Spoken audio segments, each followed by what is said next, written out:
చేసుకుందాం. మహాగణుడా, మహోన్నతుడా, పరిశుద్ధుడా, కృపగల తండ్రి, నీ బంగారు పాదములకు వందనాలు, స్తోత్రములు చెల్లిస్తున్నాను ఆయన. ఈ యొక్క మధ్యకాల సమయంలో నీ యొక్క పునరుద్ధ ఆరాధనలో చేరి నిన్ను స్తుతించుటకు మాకు ఇచ్చినటువంటి గొప్ప భాగ్యమును బట్టి మీకు వందనాలు. ఇప్పటి వరకు నాయన పాటల ప్రార్థన మరియు ఆరాధన ద్వారా నిన్ను స్తుతించుంటున్నాం. ప్రాముఖ్యమైన సమయంలో ఉంటుండగా నీ పరలోకపు స్వరమును నాయన నీ దాసుడిని మీరు ఎత్తిపట్టుకొని నీ బోరగా శబ్దముగా వాడుకొని తండ్రి మాకు కావలసినటువంటి ఆత్మీయ ఆహారం మాకు అందించమని, వినగలిగే చెవులు, గ్రహించే మనస్సు, హృదయం మాకు దయచేయమని, మీ పరిశుద్ధాత్మ ద్వారా మాతో మీరు ముచ్చటించమని యేసు పరిశుద్ధ నామములో ప్రార్థన అడిగి వేడుకొని పొంది ఉన్నాము తండ్రి, ఆమేన్. దేవునికి మహిమ కలుగును గాక. హల్లెలూయా. ఇంకా గట్టిగా చెబుతాం, హల్లెలూయా. లూకాసు సువార్త 24:21 కొన్ని అద్భుతమైన మంచి విషయాలు ధ్యానిద్దాం. ఇశ్రాయేలును విమోచించువాడు ఈయనే అని మేము నిరీక్షించి ఉంటిమి. ఇదిగాక ఈ సంగతి జరిగి నేటికి 3 దినములు ఆయను. చిన్న ప్రార్థన చేసుకుందాం. పరిశుద్ధుడా, నిలుచున్న నేను అల్పుడన యోగ్యుడిని కానీ నీ లేఖనాలు చాలా విలువైనవి. వాటిని వినే మనస్సు, గ్రహించే జ్ఞానం, నెరవేర్చే మనస్సాక్షి మా జీవితంలో స్థిరంగా అవలంబించుకునే చక్కని పరిశుద్ధాత్మ తోడ్పాటును దయచేయమని, ఇక్కడున్న వారందరినీ మీ స్వాధీనంలో ఉంచుకోమని యేసు నామములో ప్రారంభిస్తున్నాము తండ్రి, ఆమేన్. జాగ్రత్తగా వినండి. యేసు ప్రభు మరణించి తిరిగి లేచిన తర్వాత 3వ దినమున ఆయన శిష్యులు నడుచుకుంటూ వెళ్తుంటే వారి వెంట ఈయన కూడా వెళ్తున్నాడు. వెళ్తూ దేని గురించి అయ్యా మీరు చింతిస్తున్నారు, ఎందుకో కలవరంగా కనిపిస్తున్నారు అంటే యేసు ప్రభు గుర్తుపట్టకుండా వాళ్ళ మధ్యకు వచ్చాడు. బాగా వినండి. వాళ్ళు కూడా యేసు ప్రభు కదా ఈయన అని గుర్తుపట్టలేదు. ఇప్పుడు పక్కన నడుస్తూ ఏమన్నాడంటే, ఎందుకు కలవరపడుతున్నారు, ఎందుకు బాధపడుతున్నారు, ఎందుకు ఇలా ఉన్నారు, ఏదో మీలో మీరేదో మాట్లాడుకుంటున్నారు అంటే, ఏం చెప్పమంటావయ్యా, మరి ఇలాగున మేము నిరీక్షించి ఉంటిమి అంటే ఇప్పుడు లేదు. అదేమండి, నిరీక్షణ కలిగి ఉన్నాము అని చెప్పట్లేదు వాళ్ళు. మేము నిరీక్షించి ఉంటిమి, ఇప్పటికీ 3 దినములు అయింది. ఆయనను సిలువ వేశారు, ఆయనను శ్రమ పెట్టారు, ఇంకా ఆయనను సమాధిలో పెట్టేశారు. తీరా పొద్దునెళ్ళి స్త్రీలు వెళ్ళి చూస్తే సమాధి ఖాళీగా ఉంది. అసలు ఏం జరుగుతుందో మాకేమీ అర్థము కావడం లేదు. అన్నీ యేసు ప్రభు ముందే చెప్పాడు. నేను సిలువ వేయబడతాను, సమాధి చేయబడతాను, 3వ దినమున సమాధి నుండి తిరిగి లేస్తాను. సరే, బయటోడు నమ్మలేదంటే అనుకోవచ్చు. వీరు కళ్ళ ముందర లాజర్ను లేపడం చూశారు, చనిపోయిన చిన్నది మరి లేపడం చూచారు. చనిపోయిన వారిని లేపడం దేవుడు యేసు ప్రభు లేపడం చూశారు. ఏమండి, ఆయన లేస్తాడంటే వీరు నమ్మలేకపోయారు. ఈరోజు మన అంశం ఏంటంటే అవివేకులు ఎవరు అనే సంగతి నేను తెలియజేస్తూ కొన్ని ప్రాముఖ్యమైన విషయాలు చెబుతాను, బాగా వినండి. ఇప్పటికీ 3 దినములు ఆయను. 30 దినాలు అయిందా? ఆయన చెప్పింది 3వ దినమే కదా. కొంతమంది టైం దాటిపోకముందే నిరీక్షణ కోల్పోతారు. 2 రకాల మనుషులు చెబుతా వినండి. టైం దాటిపోకముందే ఏం కోల్పోతారు? నిరీక్షణ కోల్పోతారు. మీరు రెస్పాన్స్ ఇస్తే బాగా వింటారనమాట. టైం దాటిపోతే నిరీక్షణ కోల్పోవడం వేరు, టైం దాటిపోతే నిరీక్షణ కోల్పోవడం వేరు. టైం ఇంకా ఉంది. ఆయన చెప్పింది 3వ రోజు, ఇప్పుడు అది 3వ రోజే. ఇప్పటికి 3 దినాలు అయినంటే 30 దినాలు అయినా ఆయన లేవకపోయి ఉంటే నువ్వు సందేహపడాలి. ఒక నెల దాటిపోయింది లేదా ఒక వారం గడిచిపోయింది, 3వ దినాన లేస్తానన్నాడు, ఇంకా సమాధిలోనే ఉన్నాడు అని అంటే అప్పుడు డౌట్ పడాలి. అరే, ఆయన చెప్పినట్టుగానే సమాధి ఖాళీగా ఉంది, ఆల్రెడీ స్త్రీలు వచ్చి చెప్పారు ఆయన లేడు, అక్కడ లేచి ఉన్నాడంట అని చెబితే ఆ వార్త విని కూడా దారిలో వెళ్తూ మేము నిరీక్షణ కలిగి ఉంటిమి, ఇప్పుడు కోల్పోయాము, 3 దినాలు అయిపోయింది అని ఒకలాంటి మాటలు మాట్లాడుతుంటే యేసు ప్రభు కోపం వచ్చి అన్నాడు. మీరుగా చదువుతారు ఒకసారి, ఏమన్నాడు యేసు ప్రభు? అందుకు ఆయన 25వ వచనం, లూకాసు వార్త 24:25 చదవండి. అందుకు ఆయన, అవివేకులారా, ప్రవక్తలు చెప్పిన మాటలన్నిటినీ నమ్మని మందమతులారా. దయచేసి గమనించండి, ప్రవక్తలు చెప్పారు, యేసు ప్రభు చెప్పాడు నేను లేస్తానని. కానీ వీరు మందమతులారా, అవివేకులారా, విశ్వాసం ఉంచని వారులారా, నమ్మని అని అన్నాడు కదా, విశ్వాసం ఉంచని వారులారా. ఏమన్నా టైం దాటిపోయిందా? అసలు టైం దాటిపోయినా విశ్వాసం ఉంచిన వాళ్ళు బైబిల్లో ఉన్నారులే, చెప్పండి. టైం దాటిపోయినా, ఇప్పుడు ఉదాహరణకి మీరు గమనించండి, షునేమి పట్టణస్థురాలి కుమారుడు చనిపోయాడు. చనిపోయినాక రథం వేసుకొని ఆయన దగ్గరికి బయలుదేరుతుంది. ఏంటమ్మా, ఏమైనా సమాధి కార్యక్రమానికి పిలుస్తున్నావా అంటే, లేదు లేదు, నా కుమారుని బ్రతికించడానికి పిలుస్తున్నా. దేవునికి స్తోత్రం, హల్లెలూయా. అది కాదమ్మా, చనిపోయాడు కదా, ఆయన తెలుసుకొని వస్తాడులే. మీరు గమనించండి, ఇప్పుడు మామూలుగా చెబుతున్నా, ఎవరింట్లో ఉన్నా ఎవరన్నా చనిపోతే మీరు ఇంటికి వెళ్ళి ఎవరన్నా పిలుచుకొచ్చుకుంటారా? చెప్పండి. ఎవరిని పిలుచుకొచ్చుకోరు, వాళ్ళే తెలుసుకోవాలా. ఏదో ఫోన్ కాలో ఏదో లెటరు. ఇంతకుముందు అయితే అప్పట్లో టెలిగ్రామ్స్ అని ఉండేవి ఏమండి, దాంట్లో పోస్ట్ చేస్తే వేగంగా వాళ్ళు రావాలి. కానీ ఈమె బయలుదేరి దైవజనుని దగ్గరికి వెళ్తా ఉంది. ఎందుకంటే ఆమెలో ఒక విశ్వాసం, తన కుమారుడు తిరిగి బ్రతుకుతాడని. గట్టిగా చప్పట్లు కొడుతుంది అని. హల్లెలూయా. ఈ చిన్నది మరణించినప్పుడు కూడా యేసు ప్రభు దారిలో వస్తుంటేనే ఒకడు ఎదురయ్యి, అయ్యా ఇంకా ఆయన వస్తున్నాడు కానీ అక్కడ పాప చనిపోయింది అన్నాడు. అనేసరికి మరి ఈయనకేం చెప్పాలో అర్థం కాల. బ్రతికించాలన్నట్టుగా తీసుకొస్తున్నాడు, కానీ వాళ్ళు వస్తుండగానే ఆ అమ్మాయి చనిపోయింది. ఇప్పుడు ఏమైంది, టైం అయిపోయింది, చనిపోయింది అని యేసు ప్రభును ఇక సర్లే ప్రభా సమాధానం చేసిపోదురా అని అనలేదు కదండి. వచ్చాడు. వస్తే అక్కడున్న వాళ్ళు అపహాస్యం చేస్తామంట ఇండైరెక్ట్గా. ఏమని, ఇప్పుడు వచ్చాడు, ఆల్రెడీ లోపల చనిపోయింది, మేమంతా ఏడుస్తూ ఉన్నాం, మరి ఇప్పుడు వచ్చాడు ఏం చేస్తాడో, అసలు ఏమి చెయ్యడు అన్నట్టుగానే వారు వ్యవహరిస్తుంటే ప్రభు కోప్పడి వీళ్ళని బయటికి పంపించే అన్నాడు. వీళ్ళందరినీ బయట, ఈ చెత్త అంతటిని బయటికి పంపించే అన్నాడు. దేవునికి స్తోత్రం, హల్లెలూయా. అప్పుడు సింపుల్గా డోర్ వేసేయమన్నాడు. లోపల శిష్యులను, అక్కడున్న ఆ చిన్నదాని తండ్రి తల్లి వాళ్ళు ఉన్నారు. చాలా సింపుల్గా తలీత కూమి అన్నాడు.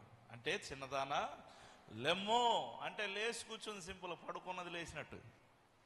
సమయమే అయిపోయింది అనుకున్న వాళ్ళు కూడా నిరీక్షణ ఉంచి, ఇప్పుడు అబ్రహాము శారా ఉన్నారు, సమయమే అయిపోయింది కానీ విశ్వాసం ఉంచి వారు ఇస్సాకును గర్భఫలంగా పొందారు.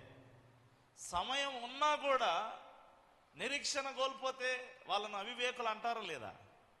మీరు బాగా అర్థం చేసుకోండి. నేను ఒక ముఖ్యమైన పాయింట్ చెబుతున్నా మీకు. సమయం ఉన్నా నిరీక్షణ కోల్పోతే మిమ్మల్ని అవివేకులు అంటారు.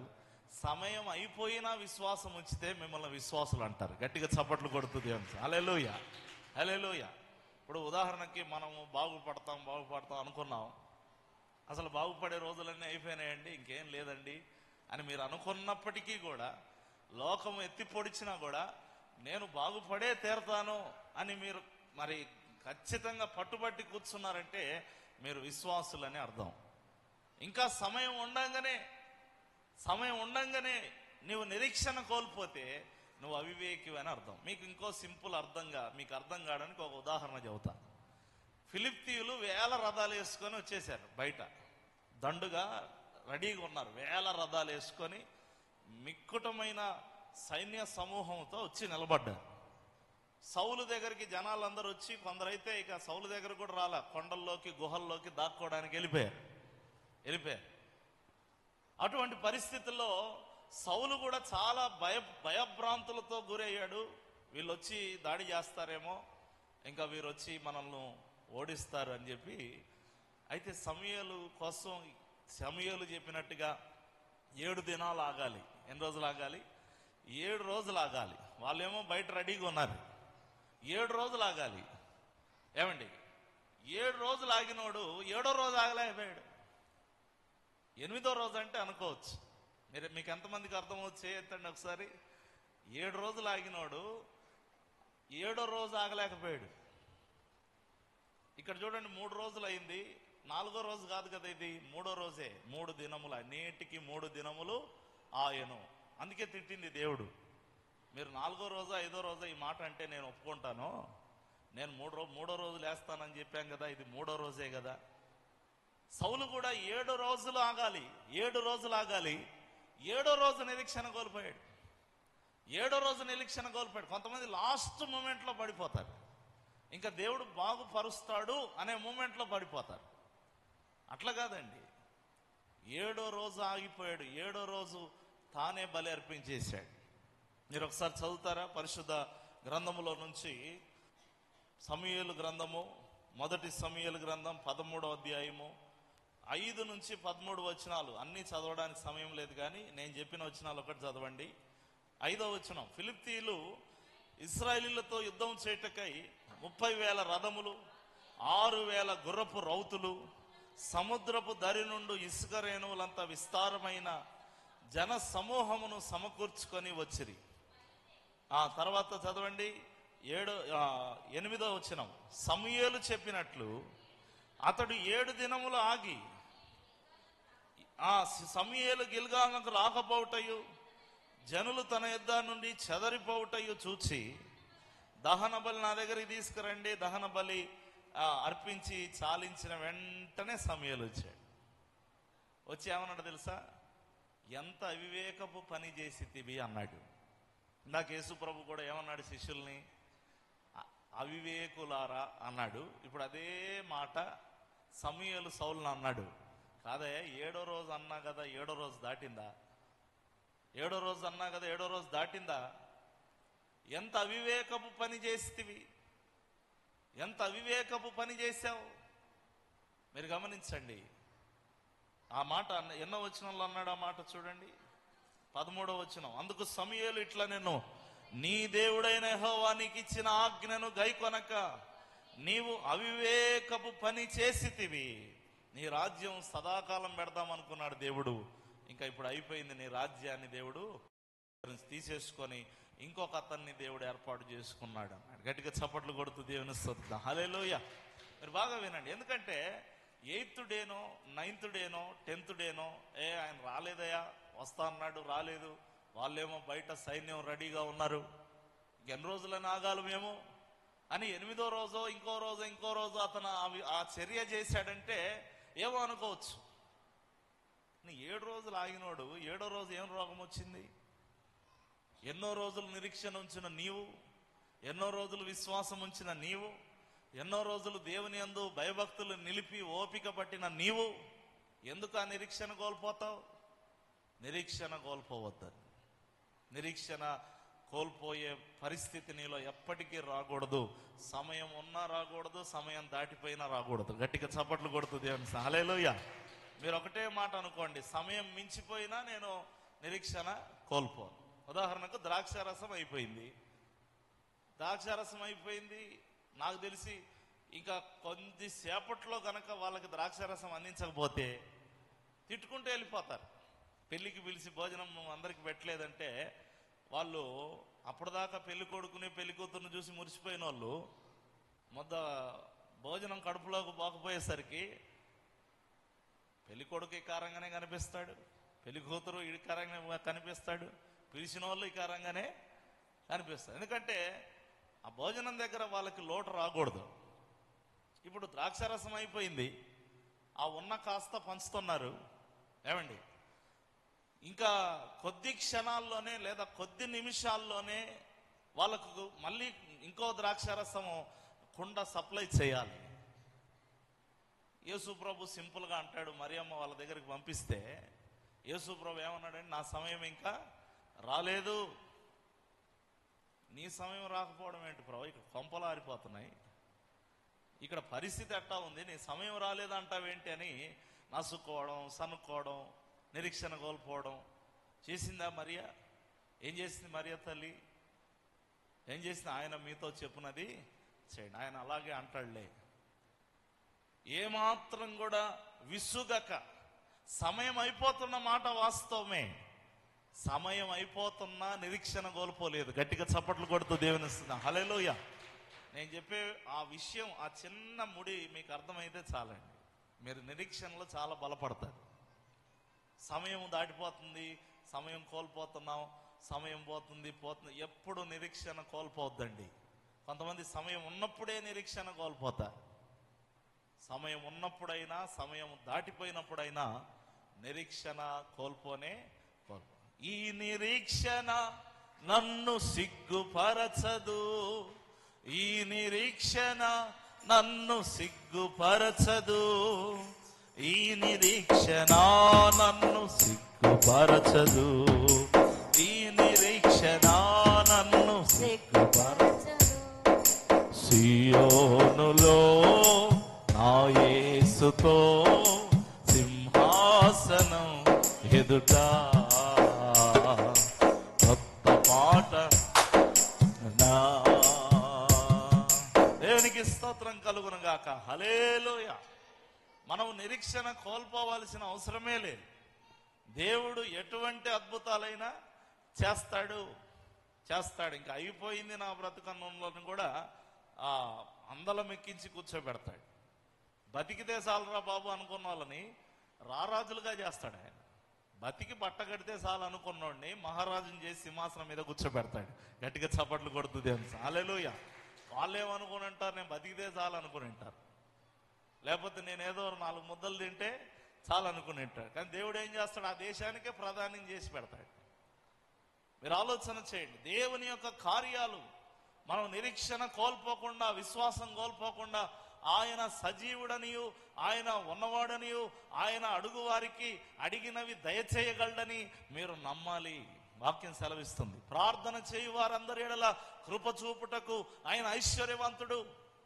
ఎంతో మంది మేలు పొందుతున్నారు, నేనెందుకు మేలు పొందకూడదు, నేనెందుకు నమ్మకూడదు, నేనెందుకు నిరీక్షణ ఉంచకూడదు అని నీలో ఒక ప్రగాఢమైన విశ్వాసం కలుగునుగాక. దేవునికి స్తోత్రం. హల్లెలూయా. విశ్వాసాన్ని కోల్పోతున్నావేమో. 7 దినములు ఆగాడు, 7వ దినము ఆగలేకపోయాడు. 3 రోజులు తాళారు, 3వ రోజు నిరీక్షణ కోల్పోయారు. నిరీక్షించి ఉంటిమి అని మరి పాస్ట్ టెన్స్ లో మాట్లాడుతున్నారు. వాళ్ళు ఏమనొచ్చు అంటే, మేము నిరీక్షణ కలిగి ఉన్నాము, యేసు ప్రభు 3వ రోజు లేస్తానన్నాడు, ఆయన ఎక్కడన్నా కనిపిస్తాడేమో, ఎదుగుతున్నామంటే చాలా సంతోషపడిపోయి ఉండేవాడు. అవునా కదా? అక్కడ ఉంటాడో, అక్కడ లేడంట, సమాధిలో లేచాడు, ఖచ్చితంగా లేచే ఉంటాడు, మాకు కూడా చెప్పాడు. మేము అనుకున్నాం ఈయన లేచి తీరుతాడు, వాళ్ళు నీళ్ళని లేపినాడు, ఈయన లేయడం పెద్ద పని ఏముందని మేము అనుకున్నట్టుగానే లేచాడు. మగ్దలేని మరియ కనిపించాడంట, మాకెక్కడన్నా కనిపిస్తాడని మేము వెయిట్ చేస్తున్నాం అని ఉంటే యేసు ప్రభు సంబరపడిపోయినంత ఇంకెవరు సంబరపడరు. కానీ పిచ్చోళ్ళు ఏం మాట్లాడుతున్నారు ఏమండి? చెప్పడానికి వచ్చిన స్త్రీలనేమో మీకు పిచ్చి పట్టిందని వాళ్ళని తిట్టారు. ఏం పిచ్చి పట్టిందా, పొద్దున్నే లేచి అన్నీ లేనిపోయినవని చెబుతున్నారని. మీరు ఆలోచన చేయండి. అందుకే దేవుడు వారిని మందమతులు, అవివేకులు, నమ్మనోళ్ళు అని దేవుడు గద్దించాడు. కాబట్టి అవివేకులుగా మీరు ఉండొద్దండి, వివేకము కలిగి ఉండండి. వాక్యం సెలవిస్తుంది. ఒక చోట దేవుడు అంటాడు ఇర్మియా గ్రంథంలో, నా జనులు అవివేకులు, వారికి తెలివి లేదు అంటాడు. నా జనులు, మళ్ళీ ఎవరు వాళ్ళు? బయటోడికి తెలివి లేదంటే ఏమనుకోవచ్చు, బయటోడికి తెలియదు, వాడికి అన్నీ దేవుడే, కానీ నీకు తెలుసు. కానీ నా జనులు కూడా ఏమైపోయారు? నా జనులు అవివేకులు, వారికి తెలివి లేదు. దయచేసి గమనించండి. దేవుని ప్రజలయ్యండి, దేవుని శిష్యులయ్యండి, దేవుని బిడ్డలయ్యండి, ఎంతకాలం నిరీక్షణ కోల్పోయి, విశ్వాసం కోల్పోయి అవివేకముతో జీవిస్తాం. సమయం ఉన్నా, సమయం గతించిన, కాలములు సమయములు తన చేతిలో ఉంచుకున్నవాడు కాబట్టి ఆయన యందు మనం నిరీక్షణ కలిగి ఉండదుము గాక. హల్లెలూయా. ఖచ్చితంగా దేవుడు మరి ఆయన ఏదైనా కాలములు సమయాలు మారుస్తాడని కూడా వాక్యం చెబుతుంది. ఏం చేస్తాడు ఆయన? మార్చేస్తాడంట.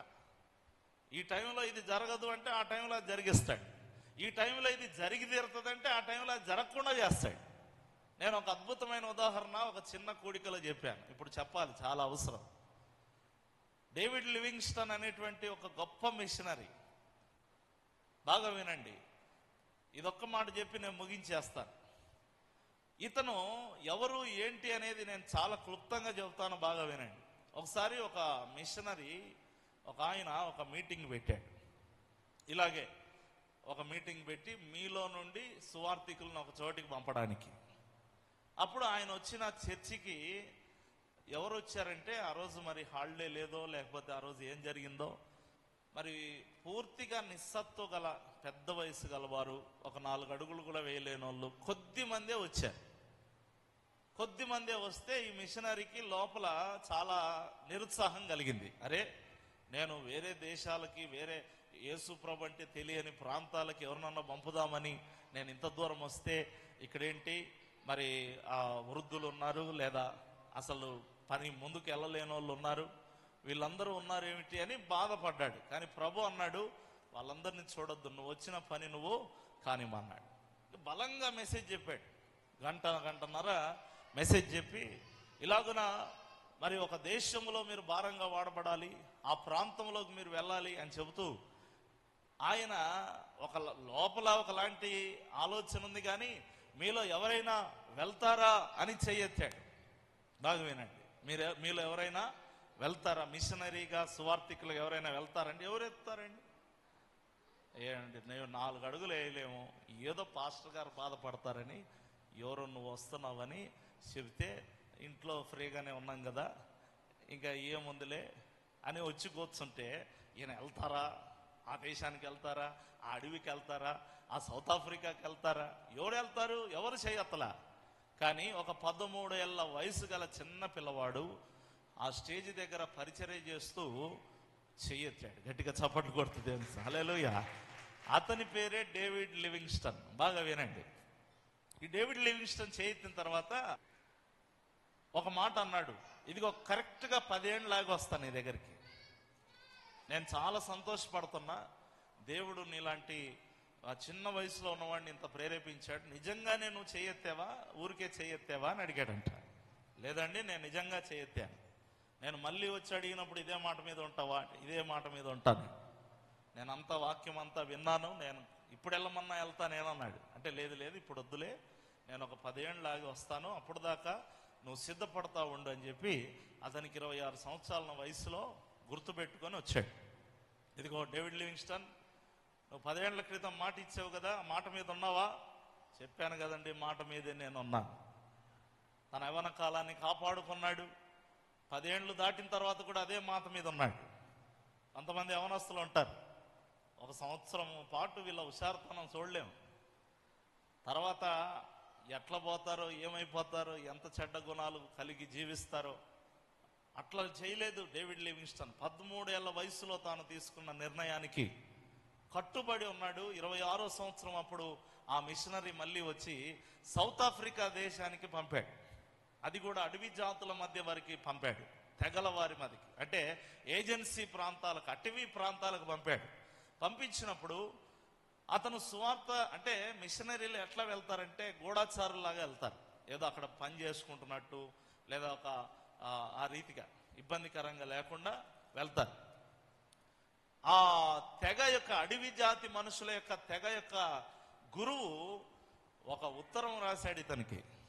ఇదిగో డేవిడ్ లివింగ్స్టన్, నువ్వు ఏ పని మీద వచ్చావో మాకు తెలిసిపోయింది, అందరికీ కూడా యేసు ప్రభు గురించి నువ్వు చెప్తున్నావంట, మా అడవి దేవతలు మాకున్నారు, మేము ఫలాని వాటిని మేము పూజించుకుంటాం, నీకు ఈ ఉత్తరం రాస్తున్నా, ఈరోజు మధ్యరాత్రి నీ దగ్గరకు వచ్చి నిన్ను చంపేస్తాం.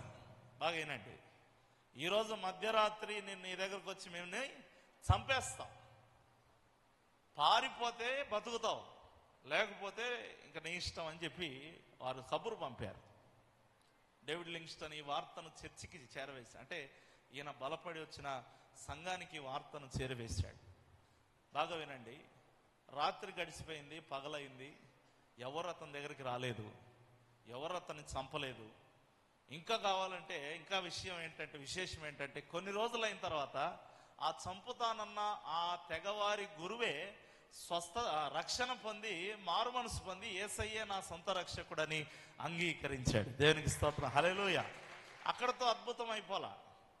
ఇప్పుడు సరే ఎట్టా మారాడు కదా ఈ మనిషి అని పక్కన కూర్చొని భయపడుకుంటూనే అనవసరంగా పాత విషయాలు ఎందుకు తవ్వడం అనుకుంటున్నాడు మనసులో.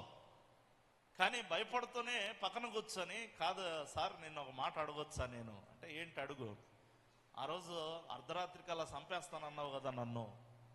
అన్నాను, మరి చంపలేదేంటి అన్నాడు. చంపలేదేంటి అంటే, ఆ సందర్భంలో ఆ రాత్రి వేళ నిన్ను చంపడానికి మేము బయలుదేరి వచ్చాం. వచ్చి నువ్వున్న గుడిసె దగ్గర మేము సమీపించాం. ఇంకా కొంచెం ఉంటే నీ దగ్గరకు వచ్చి నిన్ను పొడిచి చంపేస్తాం. కానీ నీ గుడిసె చుట్టూ 39 మంది దాదాపు 10 అడుగుల పైన ఉన్న బలాఢ్యులు నిలబడి ఉన్నారని చెప్పాడు. గట్టిగా చప్పట్లు కొడుతుంది. హల్లెలూయా. అసలు వాళ్ళని చూసే నేను ఈరోజు తొందరగా మారడానికి కారణం, లేకపోతే నువ్వు ఎంత చెప్పినా నేను మారేవాడిని కాదు. ఇంతమంది బలాఢ్యులు, వీళ్ళు మనుషులైతే కాదు, నాకు అర్థమైపోయింది ఆ రోజే. మనుషులు కాదు వీళ్ళు. 39 మంది చుట్టుముట్టారు. నీ చుట్టూ వారు వలయముగా నిలబడి నిన్ను కాపు కాస్తున్నారు, నిన్ను భద్రం చేస్తున్నారు. వాళ్ళని చూసావు నేను. మర్యాదగా వాళ్ళ ముందర మేము దేనికి పనికిరామని మా ఇండ్లకు మేము వెళ్ళిపోయాం. ఆ తర్వాత నీ భారం చూసి, నీ సేవ చూసి ఆ యేసయ్య గొప్ప దేవుడని మేము అంగీకరించామన్నారు. ఇదే సాక్ష్యాన్ని వెళ్ళి ఆయన బలపడిన సంఘంలో చెప్తున్నాడు. ఇప్పుడు బాగా వినండి. ఇలా జరిగింది, ఇలా జరిగింది, ఇట్లా 39 మంది చుట్టుముట్టారంట అని అన్నప్పుడు ఆ చర్చిలో కూర్చున్న ఒక ఆవిడ ఈయన చెప్పేదంతా అయిపోయిన తర్వాత చెయ్యి ఎత్తిందంట. వృద్ధురాలు చెయ్యి ఎత్తితే, అమ్మా ఏంటమ్మా చెయ్యి ఎత్తావు అంటే, కాదు నాయన ఎంతమంది చుట్టుముట్టారని చెప్పావు అని. అదే 39 మంది బలాఢ్యులు చుట్టుముట్టారంట, వాళ్ళు నన్ను కాపాడారంట, అందుకే నన్ను చంపాలనుకున్నోడు వెనక్కి వెళ్ళిపోయాడంట. నీకు ఒక విషయం చెప్పాలి అనిందంట ఆ పెద్ద ఆవిడ. ఏంటి అంటే, ఆ రోజు నువ్వు మాకు వార్త చేరవేసినప్పుడు, నన్ను వాళ్ళ చీఫ్ చంపాలనుకుంటున్నాడు, వాళ్ళ గురువు చంపాలనుకుంటున్నాడు అని వార్త చేరవేసినప్పుడు, ఇక్కడ మేము ప్రార్థన చేస్తున్నది కూడా 39 మంది అనిందంట. గట్టిగా చప్పట్లు కొడుతుంది. హల్లెలూయా. ఇక్కడ 39 మందే ప్రార్థన చేశాం, అది చెప్పడానికి నేను లేచానని చెప్పింది. ఎందుకు ఈ మాట చెబుతున్నా అంటే, మన దేవుడు గొప్ప దేవుడని సజీవ సాక్ష్యాలు ఎన్నో ఉన్నాయి. పుక్కిటి పురాణ కథలు కాదు, సజీవ సాక్ష్యాలు ఉన్నాయి. నమ్మకపోతే నీకు నష్టం. ఆయన సజీవుడని, ఆయన స్వస్థపరచువాడని, ఆయన అద్భుతాలు చేయవాడని, ఆయన ఆశ్చర్య కార్యాలు చేయవాడని ఎంతమంది చేత మనం సాక్ష్యాలు వినగలం. ఎన్ని కోట్ల మంది చేత అయినా మనం సాక్ష్యాలు వినగలం. అటువంటి గొప్ప దేవుణ్ణి నువ్వు ఇంకా నమ్మకపోతే ఎవరికి నష్టం చెప్పండి? నాకు మేలు చేస్తాడో లేదో, నా సమస్య తీరుస్తాడో లేదో, నా కొరత తీరుస్తాడో లేదో, అసలు ఉన్నాడో లేదో. ఏమండి, ఈ రీతిగా అవివేకం, నమ్మక అవివేకం, విశ్వాసం ఉంచక అవివేకం, దేవుని యందు మరి నిరీక్షణ ఉంచలేక అవివేకం. ఈరోజు ఆ అవివేకం నీలో నుండి దేవుడు తొలగించునుగాక. హల్లెలూయా. అవివేకం అనేది ఉండకూడదండి. ఈరోజు మనం, దేవుడు మనకెంతో వివేకాన్ని బోధిస్తున్నాడు, విశ్వాసాన్ని ఆయన బయలుపరుస్తున్నాడు. చక్కగా నమ్ముదాం. జీవము గల దేవుడు, సదాకాలం మీతో ఉంటాను, మీతో ఉండి నేను గొప్ప కార్యాలు చేస్తాను, ఆశ్చర్యకరమైన మేలులతో మిమ్మల్ని నేను తృప్తిపరుస్తానని చెప్పిన మహనీయుణ్ణి నీవు నమ్మకపోతే ఎవరికి నష్టం చెప్పండి? మీకే నష్టం. నమ్మితే చాలు నీవు పొందుకుంటావు శక్తిని, నమ్మితే చాలు నీవు పొందుకుంటావు శక్తిని. యేసయ్య నామములో శక్తి ఉన్నదయ్యా, శ్రీ యేసయ్య నామములో శక్తి ఉన్నదయ్యా. దేవునికి మహిమ కలుగును గాక. హల్లెలూయా. ఇప్పుడు మీరు చెప్పండి, దినములను గతించిపోయినా లేదా టైం ఉన్నా మనం ఏం ఉంచాలి? విశ్వాసము ఉంచాలి. నేను చూపించిన ఇద్దరు టైం ఉండంగా విశ్వాసం కోల్పోయారా, టైం అయిపోయిన తర్వాత విశ్వాసం కోల్పోయారా? టైం ఉండంగానే, ఈ రాసేటప్పుడే ఫెయిల్ టైం ఉండంగానే విశ్వాసం కోల్పోతారు కొంతమంది. మంచం మీద పడుకొని నేను చచ్చిపోతా చచ్చిపోతా, మీరు అందరూ బాగుండండి. మీకు అర్థమవుతుందా? కొంతమంది ఎంత అవివేకం అంటే ముందే వాళ్ళు, అందుకే నోరు జాగ్రత్త, నువ్వు నోరు ఏది మాట్లాడితే దాని ఫలం నువ్వు అనుభవిస్తావంట. అందుకే నోరు శాపవచనాలు మాట్లాడకూడదు. ముందే తమకు తాము దరిద్రత ఆపాదించేసుకొని, తమకు తాము ఆ శాపాలను ఆపాదించేసుకొని, అంతే నాకు తెలుసు ఈ దరిద్రం పోదు, నాకు ముందే తెలుసు ఈ పని జరగదని, ముందే తెలుసు కాబట్టి జరగలే. దేవుని స్తోత్రం, హల్లెలూయా. కొంతమంది థాట్ ప్రాసెస్ అట్లా ఉంటుంది. అంటే ఇప్పుడు మా బ్రతికెట్టు ఉంది కాబట్టి ఇట్టాగే సస్తాం మేమని వాళ్ళు ముందే వాళ్ళు ఒక నిబంధన చేసేసుకున్నారు వాళ్ళ మనసుతో. ఈ విశ్వాసం లేదు, నిరీక్షణ లేదు, ఇట్లాంటి బోధలు 100 చెప్పినా మస్తిష్కంలో దాగి ఉన్న ఆ భయంకరమైనటువంటి వ్యర్థత పోదనమాట. దేవుడు అంటాడు నమ్మాలి, విశ్వసించాలి. ఎంతో మంది నమ్మి వాళ్ళు ఏం పొందారు? మేలు పొందారు. దేవుడు అంటాడు కానీ నమ్ముట నీ వలనైతే నమ్మువానికి సమస్తము సాధ్యమే. గట్టిగా చప్పట్లు కొడుతూ దేవుని హల్లెలూయా. గుడ్డిగా అంటే ఆయన ఎట్లా చేస్తాడు, ఎలా చేస్తాడు, ఆయన చేస్తాడా చేయడా ఇవన్నీ పక్కన పెట్టేశాడు. చేస్తాడు అంతే. దేవుడు చేసి తీరతాడు.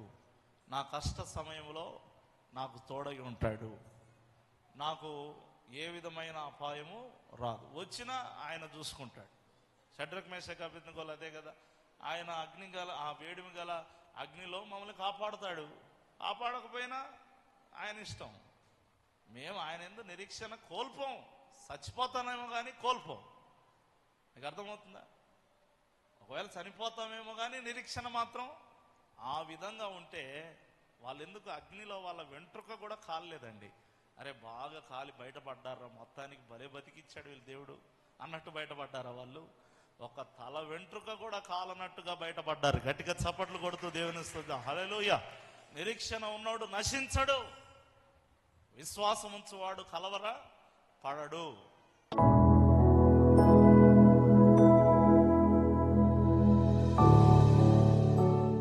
ప్రార్థన చేసుకుందాం. అందరూ మోకరించినట్లయితే ప్రార్థన చేసుకుందాం. దేవుని యొక్క మహాకృప నీకు తోడై ఉందని నమ్ముదాం. లేనివి ఉన్నట్టుగా, ఉన్నవి లేనట్టుగా చేయగల సమర్థుడు నా దేవుడని విశ్వసిద్దాం. ఎంత ఘోరమైన సంకటములు నిన్ను చుట్టుకొని ఉన్నా, ఎంత ఘోరమైన ఉపద్రవములు నిన్ను కమ్ముకొని ఉన్నా, ఎంత ఘోరమైన అనారోగ్యం నిన్ను పీడిస్తున్నా, ఎంత ఘోరమైన నింద నిన్ను వెంటాడుతున్నా, వాటన్నిటి విషయములో అది సమయం ఉన్నా సమయం అయిపోయినా, సమయాలు దేవుని చేతిలో ఉన్నాయి. నువ్వు అనుకుంటే సమయం అయిపోయినట్టు కాదు, నువ్వు అనుకుంటే సమయం ఉన్నట్టు కాదు. కాలములు సమయములు మార్చువాడాయన. ఎందుకు విశ్వాసం కోల్పోతావు? దేవుడు నీ పక్షంగా ఉన్నాడని నమ్ము. ఆయన నీ కొరకు గొప్ప కార్యములు చేసి ఉన్నాడని విశ్వసించి ఇక నుంచి ఎప్పుడు నిరీక్షణ కోల్పోవద్దు. 3వ రోజే నిరీక్షణ కోల్పోవడం ఏంటి? 7వ రోజే నిరీక్షణ కోల్పోవడం ఏంటి? దేవుడు ఇంకా టైం పెట్టంగా ఆ టైంలో నేను నిరీక్షణ కోల్పోతే ఎలా? సమయం అయిపోయినా నిరీక్షణ ఉంచిన వారు బైబిల్లో ఉన్నారు. ఈరోజు నీ జీవితంలో, నా జీవితంలో మనం ఏ కోణంలో ఉన్నాం ఒకసారి పరిశీలన చేసుకుందాం. దేవా, విత్తబడిన వాక్యాన్ని నీరుగట్టి ఫలింపచేసి నీ బలమైన కృపలో చేరిన వారందరినీ మీరు బలపరచమని యేసు నామములో పొంది ఉన్నాము తండ్రి. ఆమేన్.